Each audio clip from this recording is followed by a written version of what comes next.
अस्सलामुअलैकुम my YouTube family. Hopefully सब खैरियत से होंगे। मैं भी बिल्कुल ही खैरियत से हूँ। और आज घर के खाने के मेन्यू में है बहुत ही मज़ेदार आलू गोश्त बन रहा है आज, जो कि बहुत ही आसान और बहुत ही टेस्टी तरीके से बनाऊँगी। आलू गोश्त तो ऑलमोस्ट सबको ही बहुत पसंद होता है और ये हर घर में बनता है, बस बनाने का अंदाज़ थोड़ा सा मुख्तलिफ होता है। तो आज अपना अंदाज़ आपके साथ शेयर करूँगी। तो जल्दी से बढ़ते हैं अपनी इस मज़ेदार सी यम्मी सी रेसिपी की तरफ।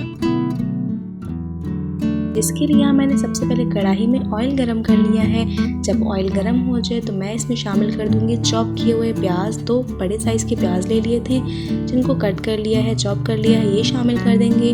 और साथ ही इसमें शामिल करेंगे अदरक लहसुन का खूब सारा पेस्ट, यानी कि तकरीबन 4 से 5 बड़े चम्मच शामिल करूँगी मैं, ताकि गोश्त की जो है स्मेल जो है ना वो ख़त्म हो जाए, अच्छा फ्लेवर आता है इससे। कोशिश किया करें अदरक लहसुन का पेस्ट जो है वो आप फ्रेशली यूज़ किया करें। फ्रीज़ किया हुआ जो होता है ना, उससे वो जायका ख़त्म हो जाता है।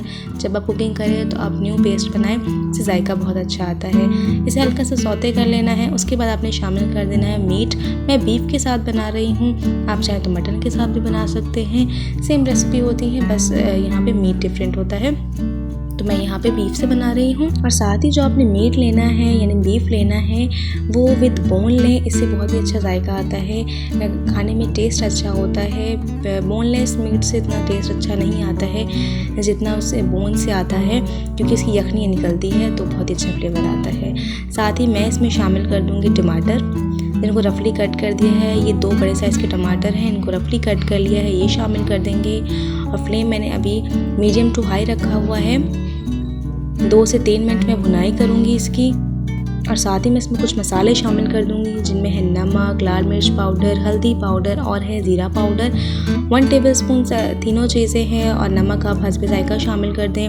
उसके बाद फिर से आपने इसकी थोड़ी भुनाई करनी है और उसके बाद आपने इसमें पानी शामिल करना है अकॉर्डिंग टू योर मीट। आपने इतना पानी शामिल करना है जिसमें जो मीट है वो अच्छे से टेंडर हो जाए।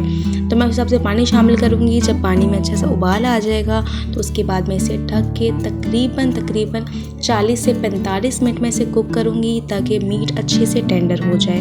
मीट को अच्छे से टेंडर होने में तकरीबन आराम से 40 से 45 मिनट लग जाते हैं विदाउट प्रेशर कुकर। अगर आप प्रेशर कुकर में बना रहे हैं तो उसमें टाइम कम हो जाता है, लेकिन फिर भी उसमें 25 से 30 मिनट्स लगते हैं। लेकिन आप अगर विदाउट प्रेशर कुकर बना रहे हैं तो उसमें इतना टाइम लग जाता है।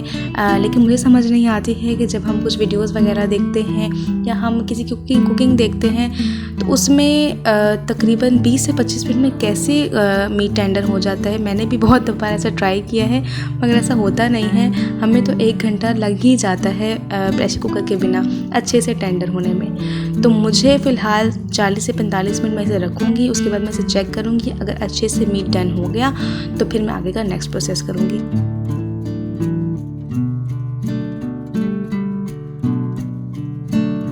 तो यहाँ बहुत ही अच्छा उबाल आ चुका है। अब अपने फ्लेम को लो टू मीडियम कर देना है और उसके बाद इसे ढक के कुक होने देना है अच्छे से।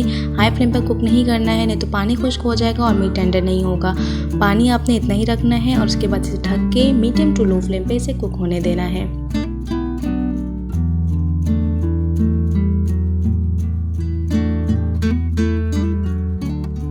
तो यहाँ मैंने 45 मिनट्स बाद चेक किया तो मीट जो है वो टेंडर हो चुका है। और थोड़ी बहुत जो इसमें कसर रह गई है वो इसकी भुनाई होते हुए, क्योंकि अपने इसमें आलू भी शामिल करना है तो उसमें ये ख़त्म हो जाएगी। तो अब हमने इसकी अच्छे से भुनाई करनी है। फ्लेम मैंने अब मीडियम टू हाई कर दिया है ताकि इसकी अच्छे से भुनाई हो जाए। ये थोड़ा बहुत जो पानी रह गया है ये भी अच्छे से खुश्क हो जाए। तो गोश्त की भुनाई करते हुए मैं यहाँ पे आलू शामिल कर दूँगी, जिनको मैंने इस तरह बड़े बड़े साइज़ में कट कर लिया है, क्योंकि आलू गोश्त में आलू जो है वो थोड़े बड़े साइज़ के ही अच्छे लगते हैं।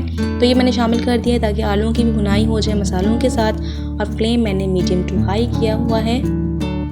और इस पॉइंट पे मैं इसमें शामिल कर दूंगी भुना पिसा हुआ धनिया पाउडर। 1 टीस्पून शामिल कर दें, बहुत ही अच्छी खुशबू आती है अगर मसालों का रोस्ट करके शामिल करें। आप देख सकते हैं कि मसालों की तो बहुत ही अच्छे से भुनाई हो रही है, खुशबू बहुत ही अच्छी आ रही है। और साथ ही मैं इसमें शामिल कर दूंगी कुटी हुई काली मिर्चें, इससे भी बहुत ही अच्छा फ्लेवर आएगा। कुटी हुई काली मिर्चें शामिल कर दें और साथ ही इसकी भुनाई भी करते जाएं ताकि ये चिपके ना, तले में नहीं जले ना। वैसे जलेगा तो नहीं अभी, क्योंकि इसमें पानी थोड़ा बहुत है। लेकिन इसे कुछ होने में टाइम नहीं लगता है, इसलिए क्योंकि हमने फ्लेम जो है वो मीडियम टू हाई रखा हुआ है।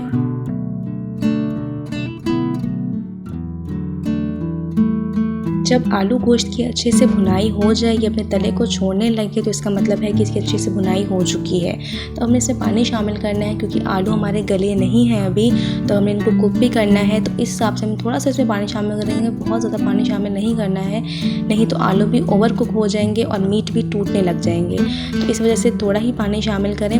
मैं यहाँ तकरीबन 1 से 1.5 कप पानी शामिल करूँगी, ताकि क्योंकि हमने ग्रेवी भी थोड़ी बनानी है, इस हिसाब से मैंने पानी शामिल कर दिया है। और अब इसे ढक के हमने कुक करना है, ताकि आलू जो है वो बहुत ही अच्छे से गल जाए और थोड़ी बहुत जो गोश्त में कसर रह जाती है तो वो भी इस पॉइंट पे पूरी हो जाएगी। और मैं इसमें शामिल कर रही हूँ 1 टेबलस्पून लेमन जूस, और साथ ही मैं इसमें शामिल कर दूँगी 1 टीस्पून गरम मसाला पाउडर।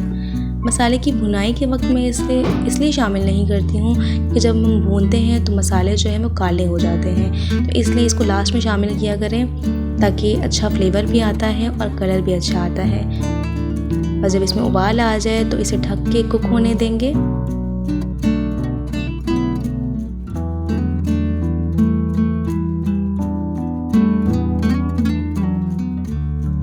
तो यहाँ मैंने 15 मिनट्स कुक होने दिया था इसे मीडियम टू लो फ्लेम पे। उसके बाद जब मैंने चेक किया तो आलू बहुत ही अच्छे से गल चुके हैं और मीट तो हमारा वैसे ही गल चुका था।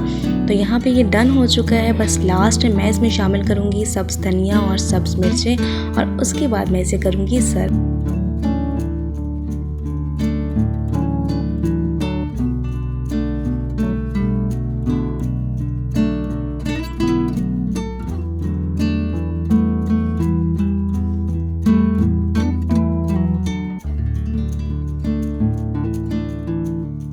तो यहाँ पे बहुत ही मज़ेदार आलू गोश्त बन के बिल्कुल ही तैयार हो चुका है।